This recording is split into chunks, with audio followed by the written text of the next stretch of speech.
All right, well, I think we'll go ahead and get started, and I'm sure more folks will file in as we get going here.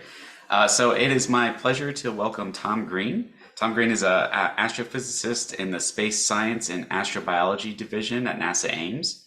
His research interests include observational studies of young stars and exoplanets, as well as developing astronomical instrumentation.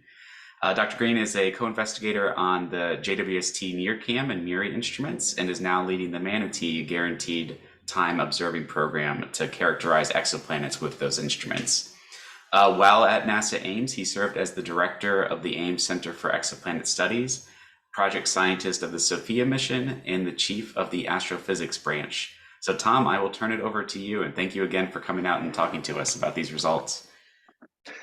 Thank you, Joe, and I'd like to thank everybody for showing up here. I understand that there's a lot of interest in the TRAPPIST-1 results, and that's what I'm going to be focusing the talk on, probably be about 3/4 of the talk, but I thought I'd also give a little context about the overall program that it's part of. This is this GTO program that Joe mentioned called MANATEE. So let's see, I think that everybody's pretty familiar with JWST. And this is a sort of the current, an almost current census of the confirmed exoplanets to date. I think this is probably familiar to almost everybody on the call. So this is just what we know about exoplanets. The interesting thing, I think, in this diagram is that most of the ones we know about aren't particularly like ones in our solar system in terms of separation, because we're most sensitive to ones that are close in with most of the techniques. And also, you see here, there's a lot here in this mass range between Earth and Uranus, of which we have nothing in our own solar system. So this is intriguing, and this is some of the motivation for this GTO program that I have, is try to figure out some of these differences. And you see here, we do know about some down as sort of on the order of Earth mass, but are closer to their parent stars. There are a lot of questions about exoplanets, and like I mentioned before, one big one is why are many of them, and so many of them, unlike the solar system planets in their masses and locations? How did they form? How did how did they get to where they are now? Would also like to understand the chemical compositions, temperature profiles, and circulations. So this is also required to understand some of the formation. I'm going to kind of skip over a lot of the standard exoplanet stuff, C to O, mass metallicity ratios, etc. We're also doing some in-depth studies of energy transport on planets. That's also relevant to TRAPPIST-1 here, day-night differences, because a lot of the transiting planets are tidally locked, or just about all of them are. And how are they similar to and influenced by their host stars? So, I mentioned the standard exoplanet probing techniques, looking at mass versus metallicity, carbon dioxide to understand the formation.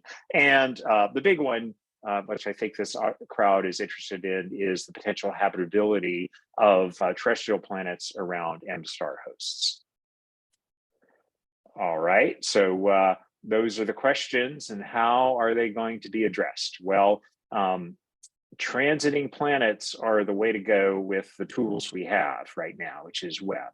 So both, I think, Hubble mostly sort of took advantage of the transit technique. So if there's a planet orbiting around its host star, it passes in front of it, and you can see a little bit of the starlight through the atmosphere, and just a differential measurement of when you see the star alone and the planet's over here, and then when you have the planet in front of the star, you can sort of tease out what is likely in the planet's atmosphere. That's assuming the star is constant and all that, which we know it's not. And then this other technique, which was explored a little bit with Spitzer, that works better at longer infrared wavelengths than Hubble saw, is secondary eclipse. And that's when you can see the star plus the planet, and then you start the observation when the planet's really close to going behind the star, and then it goes behind the star, and you see the star alone. And that is the technique I use for TRAPPIST-1. It's also probes different regions in the atmosphere. So this is a little schematic of showing, just a general representation of an atmosphere in terms of altitude or pressure, and where the temperature is. This is obviously a hot exoplanet atmosphere with those kinds of temperatures. Whoops, let me see my, I should be a little easy on the mouse here so I could move my slides. So the transmission technique, so for transits, probes pretty high in the atmosphere on the order of like a millibar and above. And so it's very sensitive. It's usually sees above the clouds, unless the clouds are really high, sensitive to photochemistry, as we've seen in the ERS WAS39b SO2 detections, and also sensitive to atmospheric escape. A number of planets have been observed with Hubble and also off the ground, and like helium-1 escaping from the planets and having large columns in the absorption columns along the line of sight. Then now emission spectra goes deeper. It's more sensitive in the atmosphere. This is the technique when you observe the planet before it gets eclipsed by the star. And we can actually put together these temperature pressure profiles in the atmosphere in addition to getting composition of the material deeper in the atmosphere than transit. And the two together get pretty interesting because then you could see, for example, you could separate out different compositions, different effects at different parts of the planet, where the transit is sensitive also to what's happening on the limb of the planet, and emission is more of like the dayside of the planet. This is a confusing picture, but shows a lot of common molecular features and where they fall in wavelength range. So we saw that Hubble here, Wide Field Camera 3, was mostly sensitive to water features. If you go through this rat's nest of features, you see the blue ones are the tallest, the most absorbing ones here. It's very good. Hubble has observed about 70 or so exoplanets, characterizing mostly water with Wide Field Camera 3 IR. And going to Webb, though, these are all these different Webb modes. Opens up a lot more molecules. In particular, opens some strong carbon-bearing species. So we've got this methane here, the CH4, and that's a strong feature there. And here, also CO2 in the 4 to 5 micron region. I think that's probably what these are. And ammonia in some of the cooler, less irradiated planets. We can actually start to, the point is that by going to a longer wavelength range and seen by Hubble, we can get a much more complete inventory of the chemical makeup of the planets. So let's see, and that was the motivation for this GTO program.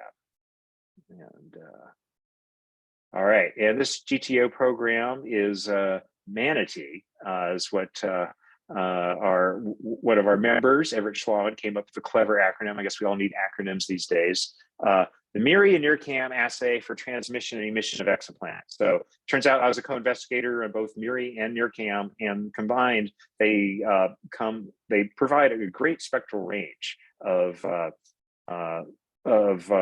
wavelengths that to be observed. And then we have our logo there.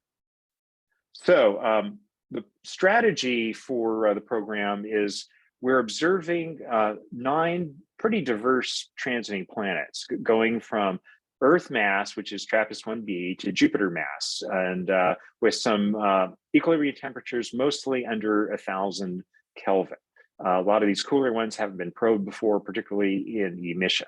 So the spectra are between 2.4 to 12 microns. It's all spectroscopic except for TRAPPIST, which is photometric, and covers a lot of these strong molecular bands that I had mentioned, shown previously, sensitive to carbon chemistry, chemical disequilibrium, C to O, low temperatures. And also the idea is by going to these longer wavelengths, hopefully we should be less impacted by hazes seen in many transmission spectra. Oh, sorry about that again. However, there's a recent paper, I bet a lot of you are familiar with this, by Eliza Kempton and also Peter Gao on GJ1214b, which has perplexed a lot of people with Hubble being a totally flat absorption spectra. Does look like it's still pretty flat out at longer wavelengths. We are trying to observe in both transmission and emission when possible, and put these together to probe circulation, transport, weather, limb asymmetries to see if it's like cloudier on the morning side, which and cooler there, and also just to get a more complete picture of what's going on in the atmospheres in terms of probing a bigger depth range, and then compare to the host stars to understand the formation process and the potential location of the disk. These are the planets in the Manatee program. I'm not going to go over them in excruciating detail, but you see go from about, these are in Earth masses, so that's about 1 Jupiter mass, going down to a Saturn mass here, and then going down to the Neptune and Uranus sizes, things that are sub-Neptunes, 3470, 1214, and then TRAPPIST is the TRAPPIST-1b is the Earth mass planet. And so we're this paper's out. We are about to submit one of the WSP 80 papers, and we have a few other ones in the works that I'll show you some examples of. This is the team. We've got people, Thomas Beatty and Everett Schlawin are pretty much our data gurus for NIRCam. Taylor Bell is our MIRI data guru. And then we have a retrieval team at Arizona State University, Mike Line, Louise Wellbanks, Lindsay Weiser's student there. Sajnik and Kazumasa at UCSC are working on other models, hazes and whatnot. And then we've got also people doing GCMs and circulation, Vivian Parmentier, Emily Rauscher. So, and then Jonathan is providing some interior linking, and also helps to sort of explain what's going on when we get perplexing results, like in terms of non-equilibrium chemistry and whatnot.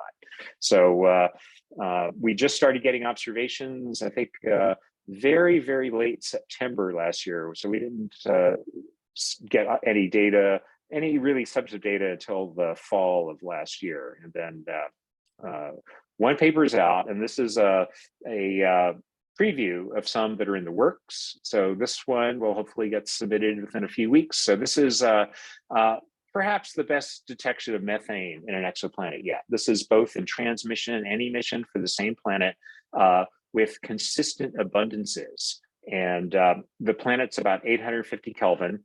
The methane is there, but weak. So this is the black dots, and the error bars are the data, right? So this is just within one NIRCam spectral region from 2.4 to 4 microns. And this is, the blue is the full model. The, I guess this orange is if you leave out methane, and you see that there's a pretty big gap here, and it's about a 6 sigma detection of methane here, and even this Q branch shape here, but methane has absorption bands all over there, and the same in emission. So very clear detection here. If you leave out methane, just again, it's not allowed by something like 6 sigma. Put it together, you get over an 8 sigma detection of methane for both the emission and the absorption. So we can start to, again, just get we knew this was underabundant in planets, and this is the best detection. And now we can actually kind of start to numerically constrain the disequilibrium degrees to be able to understand better whether this could be due to vertical mixing and or other processes. We can get a better inventory of all of the constituents of exoplanets now. Here is another one. This is one of these mini-Neptunes that are so common outside of our solar system, and of which we have 0 in our own solar system. This is what was known about it before, just these Hubble data. This one had some weak water absorption here, seen with Hubble. And then we've added NIRCam data here.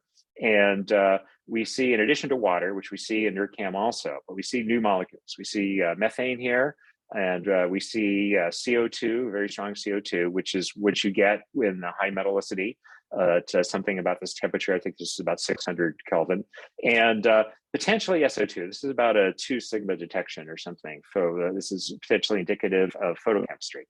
So we're starting to be able to get an idea of the compositions of these mini-Neptunes, and it's important to inventory their atomic species to understand again their formation compared to the star, see where they form relative to snow lines, where they are in the mass metallicity diagram, to start to probe how did these things form in a different process from planets in our own solar system. All right, so those were the previews, okay, of things coming, and now we have the main event in the theater, TRAPPIST-1b. So a little bit of introduction here. So this is really a pretty amazing system in that it is TRAPPIST-1's an M-dwarf star. It's only 13 parsecs away. It has 7 rocky planets, all similar in size, mass, and stellar insolation to Venus, Earth, Mars in our own solar system. And it's a much smaller scale than our solar system. This is from, I think, the Discovery, no, I guess this is from the 2017 paper once they sorted out all of the planets. This is like a perspective piece that Snellen did. This is shows the size of TRAPPIST-1. It's only about 20% bigger in radius than Jupiter, much smaller than the sun. It's like 12% of the diameter of the sun. And all of the planets are very close in terms of, this is their orbital period. So the closest planet, B, is the one I'm going to talk about today. It has an orbital period of only 1.5 days, and C is less than 3 days, et cetera, et cetera. So, this was made quite a splash. First, there were a few planets detected in the system. There was a paper, Michael Guillen published this with the TRAPPIST telescope down in Chile. They knew about B and C. They thought there was something else, but it was just really hard to sort out in the ground-based data because of day, night, et cetera, how many other planets there were. And then they got 500 hours from Spitzer to stare at the system for something like over 20 days continuously. And that's when they teased out all 7 planets. At the time, I was sort of scratching my head and say, well, that's a lot of time. And why should we care so much about these, rocky planets around these really dinky stars? And dinky isn't necessarily a pejorative term here, because if TRAPPIST-1 had any less mass, it wouldn't be a star. So it's really at the brown dwarf border. It's like 0.085 solar masses. So, and then, I thought about this, and I thought, well, there are good reasons to think about these rocky planets around these dinky stars, because these dinky stars, outnumber stars like the sun by over an order of magnitude. Late M stars will outnumber FG stars by over a factor of 10. They're also about twice as likely or more to have rocky planets around them, from some starting with Dressing and Charbonneau, and other people found that the planet occurrence fraction is higher around these low mass M stars. So if you put those two together, then any given rocky planet in our galaxy is much more likely to have an M star as a host. And so, at least 95% of these rocky planets are going to be around M stars and not sun-like stars in our galaxy. So it probably is worth thinking about them, spending some time on them. And that's at least the opinion that I came to after thinking about this. This shows the TRAPPIST planets. This is a kind of a cool diagram. This is a really great paper, sort of summarizing the properties of the systems using TTVs, other data, Eric Agol and company, 2021. So the B planet is the most massive. C is very similar. So I mean, these are very Earth and Venus-like planets up here. You have all Earth and Venus there, but in terms of mass, radius, they all fall along this rocky planet curve. And then these are the names of the TRAPPIST planets with Earth and Venus shown there. The B and C are have a higher equilibrium temperatures just because of the higher illumination that they get from their host stars than Earth and Venus get. So B gets about 4 times the insolation that Earth gets from the sun. This is this diagram's been around for a while. It should be revised because I think the densities have changed somewhat. But the big picture is right, and the insolation really hasn't changed. We know the distances well, but this really shows that all of these 7 TRAPPIST planets get insolations, which is this x-axis, very comparable to Mercury, Venus, Earth, and Mars get from the sun.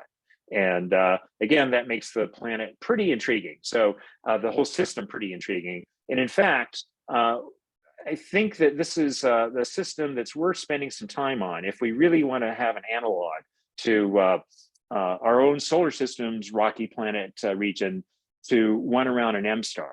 And again, what makes this compelling is the fact that the system is so close, the star is so small, so that transits have high amplitude because the transit signal is proportional to the planet area divided by the star area. Because the star is so small, we get a big signal that way.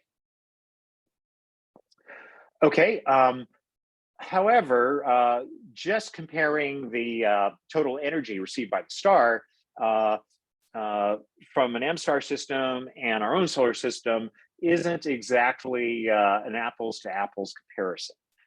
M-star systems have some pretty well-known issues that have been pointed out for a while. I think Jill Tarter did a nice paper on this, and other people did it too in the early 2000s, once people started to realize that there are a lot of M-stars and M-star planets out there.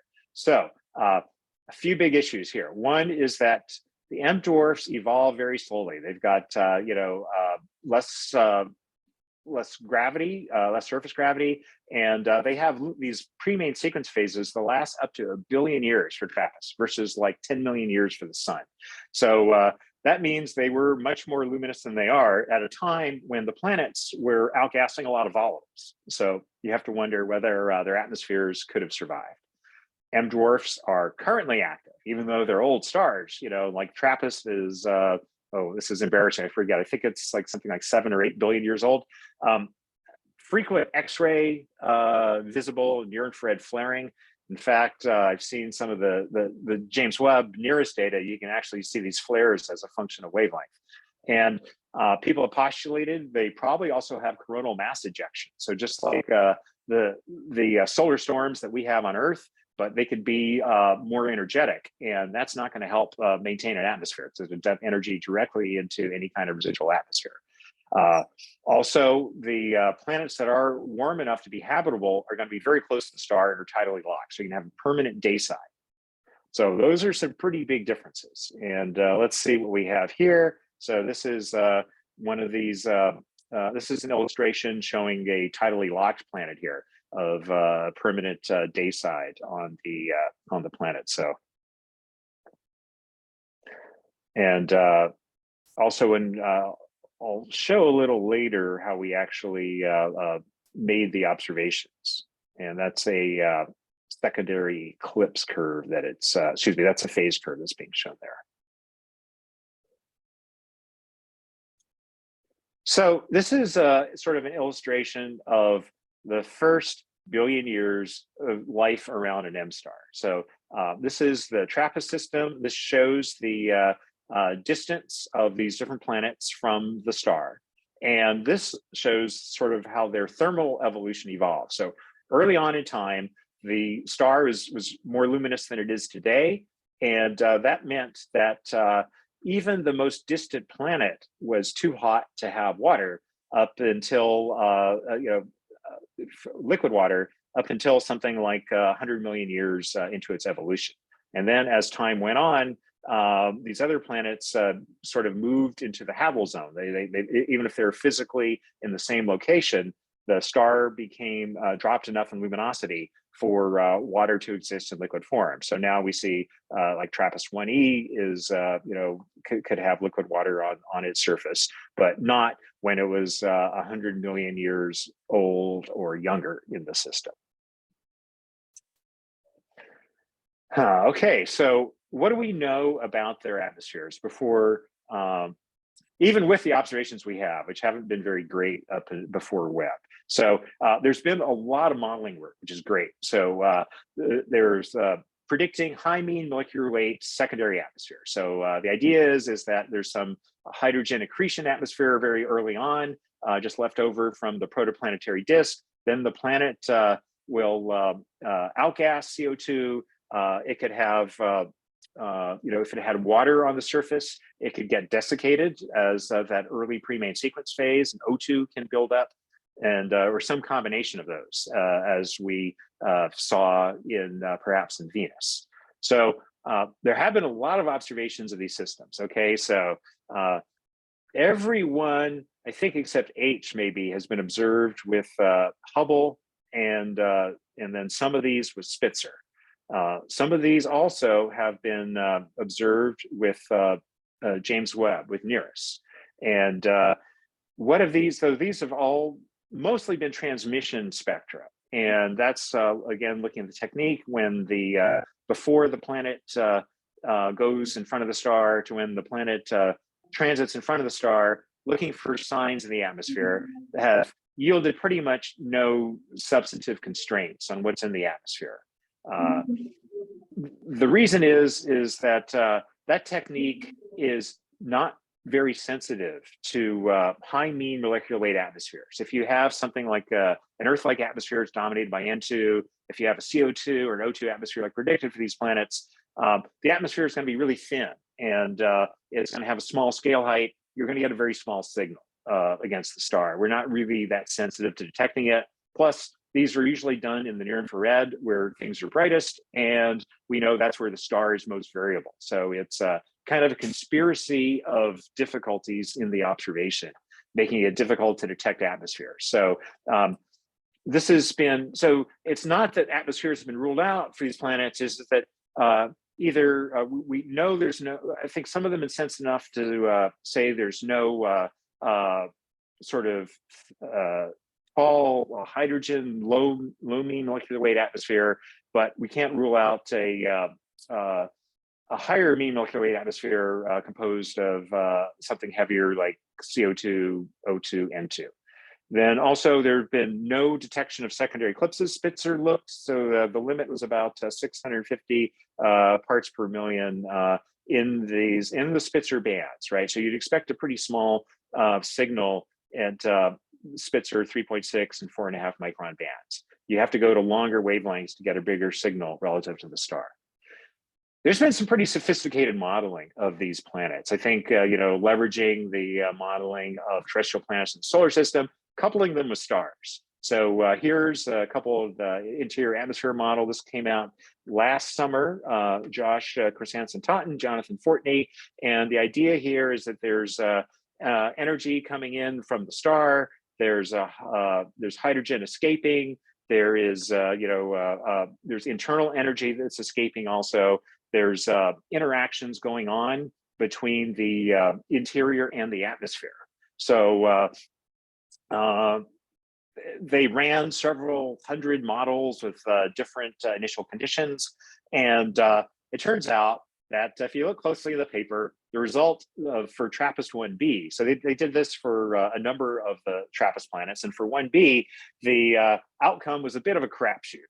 Half their models had no atmosphere at the current age of the system, and but it ranged all the way to the possibilities of having pretty dense CO2, O2 atmospheres. There are other models of the system. The University of Washington group has been modeling these planets for quite a while. This is from this Lustig-Jaeger paper that in 2019. It was really a nice paper because it interpreted previous results from Lenkowsky et al. In the same group in terms of predictions for James Webb observations. So this is for TRAPPIST-1b. I thought that the title of this figure was quite prescient: airless rocks in Eclipse. So this is sort of showing expected signals, expected spectra in emission for TRAPPIST-1b. This is the black is a black body. These other colored curves are for various minerals that they have up here, all in this mid-infrared region, being very close to a black body. And then substantive departures from black bodies, though, if there's a CO2 atmosphere, and then the other atmosphere is this 100 bar O2, that really has half a bar of CO2. It doesn't take much CO2 to make a big absorption here at 15 microns. And we all know that there's a strong, CO2 has a strong absorption at 15 microns. That's what we see in all of the terrestrial planet atmospheres. And that's, of course, what is warming up our planet today. So other models can be more simple.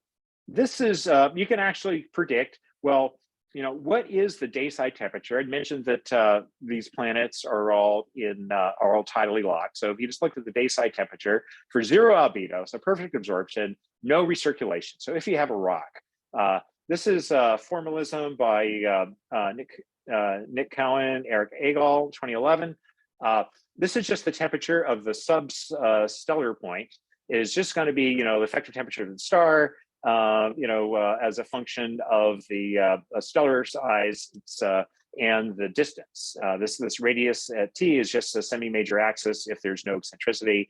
The TRAPPIST planets have very little eccentricity. So this could be regarded as constant.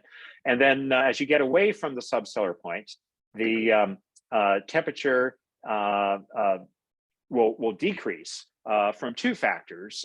One is as you move away on the planet, there is more area for the planet to radiate. So that makes the temperature at any point cooler. It's actually sort of a set of concentric rings of equal temperature. And then the other thing is that there's also an observational effect. If you look in secondary eclipse, you're going to see just more effective area of the spot that's right under the substellar point, and you'll see less area of places that are far away from it. And then if you calculate this is like this observed dayside temperature, and you just put in the parameters for TRAPPIST-1b without knowing anything, you get 508 Kelvin is the predicted temperature there. And so we've got a range of models that are ripe for testing.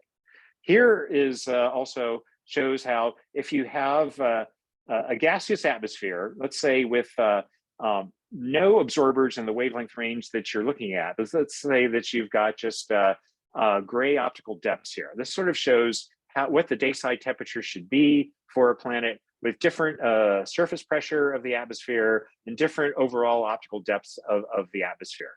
The red is this analytical relation, just as a function of pressure. Blue is GCM points that were done. So if you have something with low optical depth and low pressure, it's going to be very much like this bare rock. That's this 508 K in the previous slide. It's a little under 500 K there, just I guess different system parameters used. And then if you go to higher optical depths and you go to higher surface pressures, then you see the dayside temperature drops until you go to a very high pressure atmosphere. And then the dayside temperature is about what the nightside temperature is. And it's you have enough atmosphere then to redistribute the heat around the planet. So measuring the temperature alone, even at one wavelength, it can be pretty diagnostic of an atmosphere. And that's what we did here. So we used the secondary eclipse technique. And that's when, instead of transits, you've got the planet here, you observe it right before it disappears behind the star, then you observe the star alone, then you observe it when it comes out. And the idea here is the signal is going to be the star plus the planet, and then the planet goes behind the star, and we just get the star, and then that difference is just the strength of the planet alone. And this is another similar animation to the last one that sort of shows that. So here we've got the planet about to be eclipsed by the star, and then the stellar brightness drops a little bit, and then it goes up again. So you want to make these observations then at wavelengths where there's good contrast between the star and the planet. So that's why we went out to 15 microns and used MIRI. So in this 15 micron band, in addition to giving good contrast, you recall, there's a very strong predicted CO2 absorption in this band. And that's why I devised this observation to actually be to observe 5 secondary eclipses. I thought, if this thing could be really cold, we have to add up all 5 secondary eclipses. I wanted to get a good limit on the temperature of the planet. I want to get like a brightness temperature limit of like 300 Kelvin or something, so you can see if there's like deep CO2. This is what the data actually look like. So this is imaging, and this is just through a filter. And this is the imaging field of MIRI. That's the actual image of TRAPPIST-1 in one of our observations. There are, I think, 350 or so integrations in about a 5-hour observation sequence, or 4.5-hour observation sequence. And then these are just other things in the MIRI imager field, coronagraph, whatnot. And so Taylor Bell analyzed the data. He's really our MIRI guru on the team. This shows the PSF. It's pretty well resolved. So the MIRI is diffraction limited so it's 2 pixel PSF at about 7.5 microns. This is 15 microns. So it's about 4 pixels over the PSF size. And then so we did this sort of a series of experiments, did a parameter study, optimized maximum signal to noise on an aperture with a radius of 5 pixels, 10 pixels of diameter, then picked sky annulus here for doing the background, because there's substantial background on Webb here. It's about 1/3 of the overall signal here is background. So it's important that it gets subtracted. We did aperture corrections. And this sort of shows the animation in our different observations there. We didn't have any target acquisition, but didn't really need it. This is what the 5 separate observations look like. These are the time series. And so they're all taken within about a month of each other last fall. And you see that there's like some bouncing around in the signal, and it's pretty steady.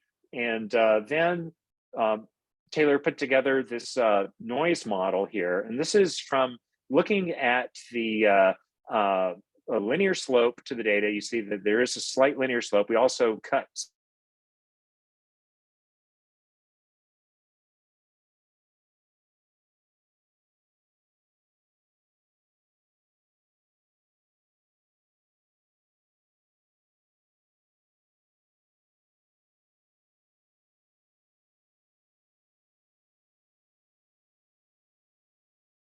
some decorrelations and binning the data into, I forget how many minutes. This is like 15-minute kind of bins here.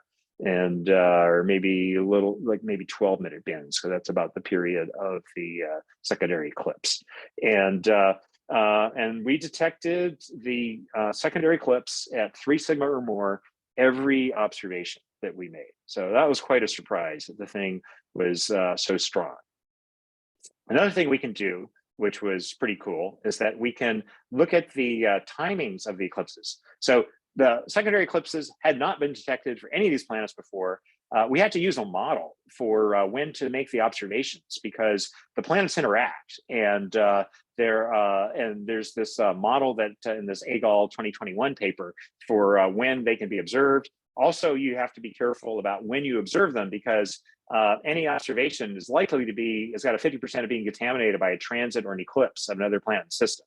So there was predicted to be an offset from a phase of 0.5 for all of these due to these planet-planet interactions. And then this is what we actually measured. So it looks like we didn't really see this predicted offset. So this is going to further constrain the eccentricity of this planet here. And I've sent that to Eric Agol. This is what happens when you phase fold all the data here. And this is the model that we get for the secondary eclipse, and then these are the residuals for the data minus the model. And we measure the secondary eclipse to be like 860 parts per million. It's measured at about 9 sigma. So it's quite a strong detection. And that allows us to put some nice constraints on it. So that secondary eclipse, that's that measure of the planet flux divided by the star is like 860 parts per million, this number here. Then we measured the stellar flux just from the data themselves. And then so you can compute the planet flux from this ratio, and it's only like 2 microjanskis, and convert that to a brightness temperature. And you get a brightness temperature of 503 Kelvin, which is of the dayside, which is very close to that 508 predicted for a bare rock. It's very far from the flux predicted for a CO2 atmosphere. So this is the brightness of the planet. And then this is what we measured. This is the bandpass of the filter.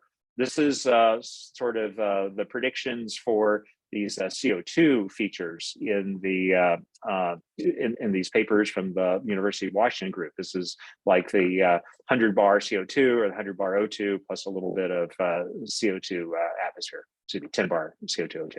But all doesn't really matter the pressures here because CO2 is so strong. All of the atmospheres are kind of down here. Any CO2 are there. So that's inconsistent at the many sigma level with any kind of CO2 absorption. This is what you would get, this orange curve, is if the planet were at its equilibrium temperature. So this is like those models, if there's a bare rock with a gray atmosphere that was perfectly redistributing the atmosphere, or redistributing the heat. It's about a 3 sigma or so inconsistency with redistribution around the planet. This is a bar chart sort of showing the same thing. So this is our measured temperature, 503 Kelvin. This is the dashes are the uncertainties. See, it's consistent with this black body, this bare rock. It is consistent within 1 sigma of a slight atmosphere. This is a 0.1 bar gray atmosphere. It's also consistent with one of these models of a lot of stellar internal heating. This is the Chrysanthemum-Fortney model, kind of the most extreme model cases they ran there. And just looking at a different way, that's like the same information in showing that it's most consistent with bare rock and a modest atmosphere. Got an interesting question. What about a Mars-like atmosphere? Is that going to work? And even though Mars has like only 0.01 bars, 95% CO2, you can't see to the surface in CO2. So this is from Mars Express observations in and out of dust storms. So you go outside of the CO2 band, you see that the brightness temperature, you see all the way down to the planet. However, so it's a couple hundred, almost 300 Kelvin. And however, in the CO2 band, it's pretty cold. So I'm thinking we would be sensitive. We would be able to rule out a Mars-like atmosphere. And just last week, a paper came out showing that this is the case. So this is by JWST and Eliza Kempton et al. Showing other atmospheres for TRAPPIST-1b. And this is the observed point. This green one is sort of like the Mars-like atmosphere. So 0.01 bar pressure, 100% CO2, and it is inconsistent at about the 4 sigma level. So you can also rule out a Mars-like atmosphere given the data that we have. Conclusions here. So just to recap, that's the secondary eclipse measured and the 15 micron filter. The gives this brightness temperature of 500 Kelvin, most consistent with no atmosphere, and maybe not too surprising since this gets 4 times the insolation, and it's an M star, right? So it's had a pretty brutal existence to date from the long pre-main sequence phase, flaring and whatnot. Encourage people to check out this other paper for other atmospheric models that could be consistent, both for these modeling these data, and we also have an upcoming observation this summer at an adjoining wavelength of 12.8 microns. So we're going to see whether this fits on the black body curve or not. So stay tuned. This is what my colleagues in Europe are going to be PIing that one, but it's a coordinated set of observations. So future work, again, these upcoming observations. We did get some time in cycle 2 for a phase curve. 36-hour phase curve. We're going to do like a full day of TRAPPIST-1b, and there will be also a partial phase curve for C in there. And then again, like to say I think it's important to sort of look at other planets in the system, to go out to understand the habitability in M-star systems. And there's a very similar study done on TRAPPIST-1c. And I think it's already been submitted and it's been reviewed, and hopefully it's going to show up in the journals soon, hopefully within the next few weeks. So that's what I have, and thanks for attending, and I'm happy to take any questions. Thank you so much, Tom. That was great. Incredible results. So we have plenty of time for questions. So anyone online, feel free to raise your hands. I see lots of clapping right now. But feel free to raise your hand if you have a question for Tom, or you can also post it in chat and I can read it off. Looks like we have one from Avi. Avi, go ahead. Hey, Tom, can you hear me? Yes, I can hear you fine, Avi. Great. Okay, great talk. Really, really impressive work. Really exciting to get this out there. A couple short technical questions. One is, in terms of the stellar spectrum, right? Obviously, your FP over F star is very dependent on knowledge about the stellar spectrum, or at least converting that to temperatures and things. How much investigation did you do sort of in looking at variations in the expected stellar flux and how that might impact the temperature, and therefore, of course, the models that fit your results in that sense? Yeah, that's a good point. The second question, just related to the star issue, is what about the impact of potential things like spots or other variability in terms of that final uncertainty on those, those final results? Right. Okay.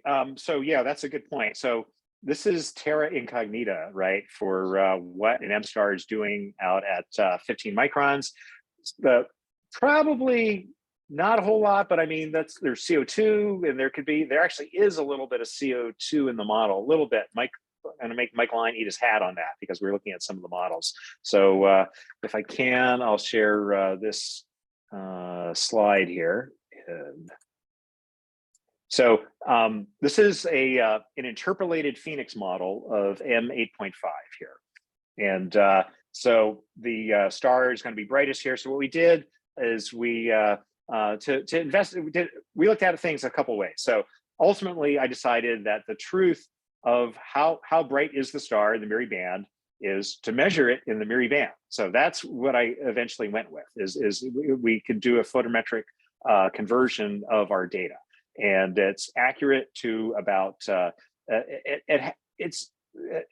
guess Miri is calibrated to about 3% absolute calibration of these wavelengths. So that's better than about the 10% uncertainty we have over FP over F star. Now, this model was a little disconcerting. If you normalize it in the J band, which measurements are good, then our measured flux is different from the model flux by about 13%. So that's kind of high. So something is going on in the star that's not in the model. Now, Eliza Kempton told me about these new Sphinx models. They are mentioned in this recent paper by JWST et al. And they're much closer. So they get about a 7% difference between the model flux and the measured flux. And that includes any kind of 3% uncertainty too. So I think that I'm more comfortable with the actual measurement there. And there's no reason to doubt the measurement. And then spots and variability, we didn't really see a lot of, we didn't see any evidence in like the Allen variance plots for, for any kind of non-white, noise coming in. Maybe one of the observations may have the, all the photometric measurements. I looked at those. They were to of all the data, it was like to 0.4% was 1 sigma, and don't see a lot of evidence for photometric variability at these wavelengths. Pretty different from what we see at the shorter wavelengths. So that's what I got on those. Okay, great. Thanks a lot. Tom, there's a question in chat from Aki. They ask, can this result tell us anything about the composition of the solid planet? If it had an Earth-like interior structure and composition, should the mantle have been completely devolatilized? Could we tell if this was the case? Yeah, so I know a lot of people want to know about this, and I don't think these data are going to be particularly illuminating. If you saw that plot, this one wavelength region, all these minerals sort of pretty much all look the same. There's been talk of, I think we'll have bigger discriminating power, shorter wavelengths. People talking about making MIRI low resolution spectroscopy observations, and I think there was a nice paper around 2012 that showed different surface mineral discriminants, and it's going to take a lot of observations to do that. I was talking to Thomas Henning about this, and we could probably, in some number of eclipses, like maybe 10, start to discriminate between a black body and something that's a non-black body spectrum. But I think it's going to be pretty hard to actually start to get some sort of good composition constraints. So it's a good thing that hopefully Webb will operate for at least 20 years, because you can imagine there could be campaigns for this sort of thing. Yeah, for sure. Sort of sticking on, yeah, Aki says the surface spectroscopy would be cool. Sticking on the interior question, you showed the slide where these results were also consistent with that internal heating model. I just wanted to see if you could explain more what that was.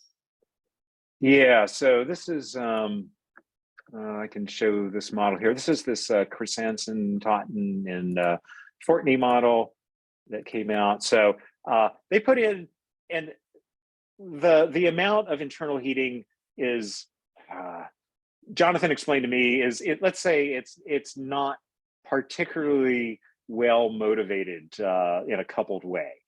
They just have different amounts of IO, internal heating, and so I don't think that they've done a really a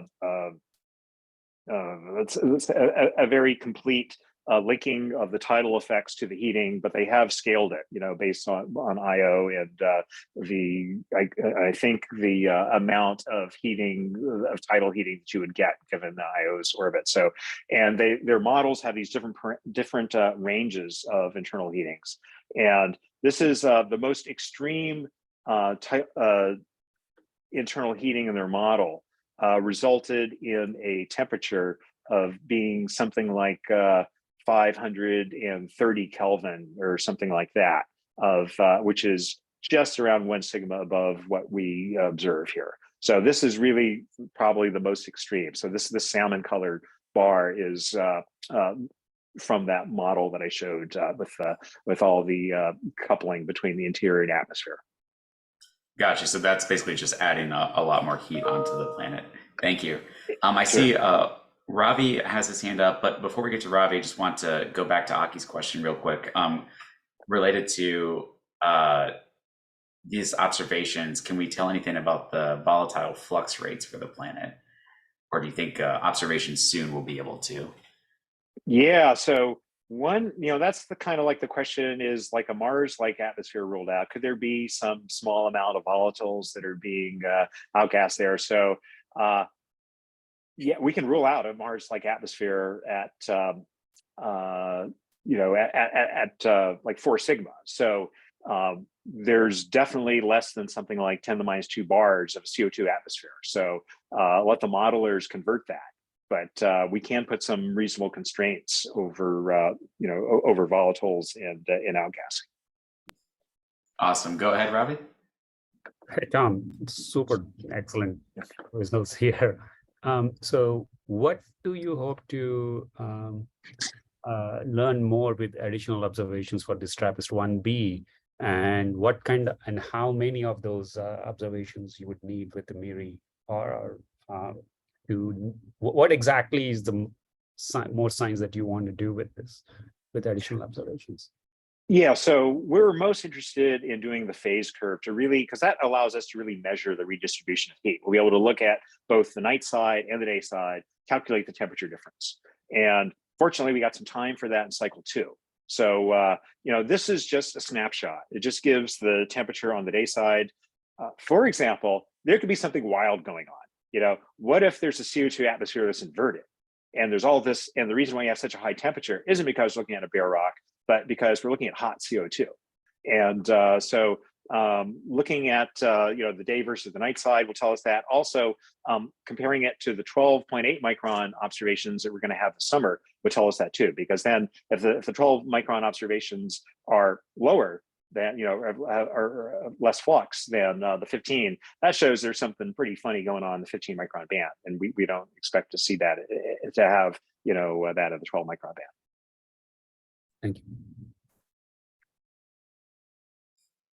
Great. Anyone else have any other questions or comments for Tom? Well, if not, then I think we can end it here. But Tom, this is really awesome work. Excited to see what else comes out. Sorry, it's actually kind of following up with your answer to Ravi. Is the phase curve analysis, do you have enough data now, or is that a future program that you're working on? Yeah, that's a future thing. So we have observations accepted for cycle 2. I don't know when they're going to happen. Could be this coming fall/winter, or could be like a year from now. We'll see. And that's where we really need to get the data to, because these data are identical observations just before and after eclipse. And we need to do, the phase curve allows us to observe the whole orbit. And so we'll be able to see a cold side as well as the hot side. Awesome. Yeah, people can see the abstract for that. It's under Michael Guillaume was the PI program, and a number of people here at Goddard actually. I think Thomas Fouché is also part of that group. It was a big TRAPPIST initiative effort, feeding off of Tom's work, and then also the TRAPPIST-1C results as well. Be exciting. Right. So I encourage people that are interested to keep your eye on archive, press releases, etc. Hopefully TRAPPIST-1C will be out in a couple weeks or so. Yeah, that'll be awesome to see. All right. If no one else has any other questions, I think we can end it there. But Tom, thanks again for coming out and speaking with us, and great talk. You're welcome. And thank you all for your interest. Thank you, Tom. Yeah. All right. Take care, everyone. Have a great week. Bye. See you.